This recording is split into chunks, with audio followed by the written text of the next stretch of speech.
All right, so we're going to talk about the 5 themes of geography notes. You can go ahead and title your notes what you see on the screen, 5 themes of geography.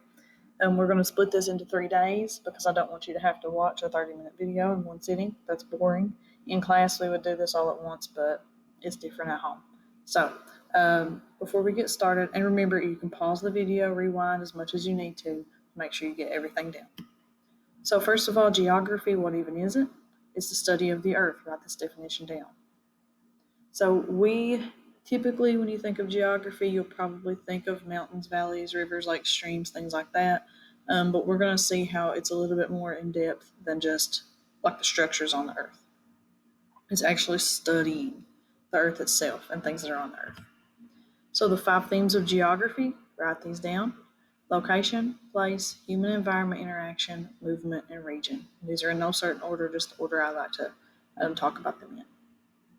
So like I said, today we're just going to look at location. So write these down. Location answers the question, where are we? Where are we at in the world? We can describe that in 2 ways: absolute location and relative location. So absolute location is exactly where something is. Relative location is where it is in relation to something else. So my absolute location, if I tell you my absolute location, you should be able to find me pretty easily. If I tell you my relative location, that might be a little bit more difficult. It's a little bit more general.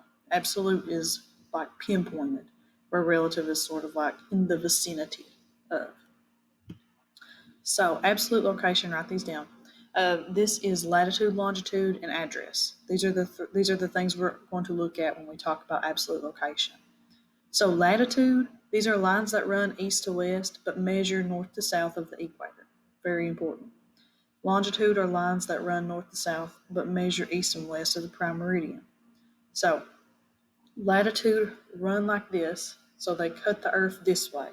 So when you measure that, you're measuring degrees north and south of the equator. Longitude cuts the earth this way, and when you measure something in longitude, you are measuring east and west because that's the direction that they're running. If that makes sense, that's the direction they're cutting the earth into. So the equator, that's the imaginary line that cuts the earth in half, and the prime meridian is sort of what we call this like point where it's going straight up and down, cuts the earth that way. Some examples, write these down, of absolute location. Paris, France is located at 48 degrees north latitude and 2 degrees east longitude.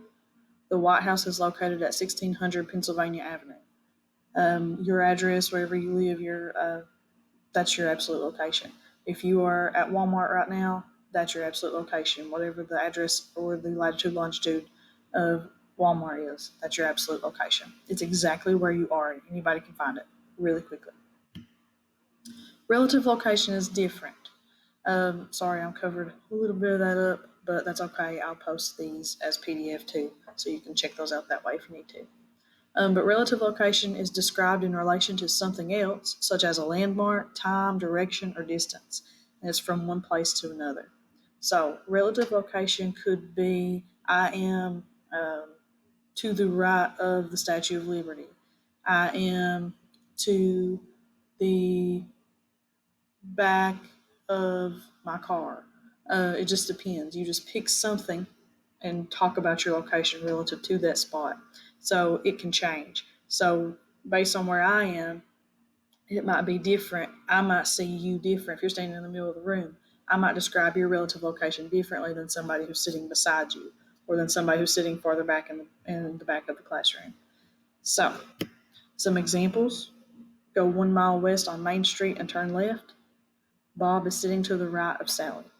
That's your relative location. It's not exactly, it's just sort of in general, and it can change. So I'll write those down, and that is it for location. It seems a little simple, but a little complicated, and that's sort of what it is. We will mostly talk about absolute location because relative location, you can tell me where you are in relation to something else. Absolute location with latitude and longitude, we have to learn how to use that.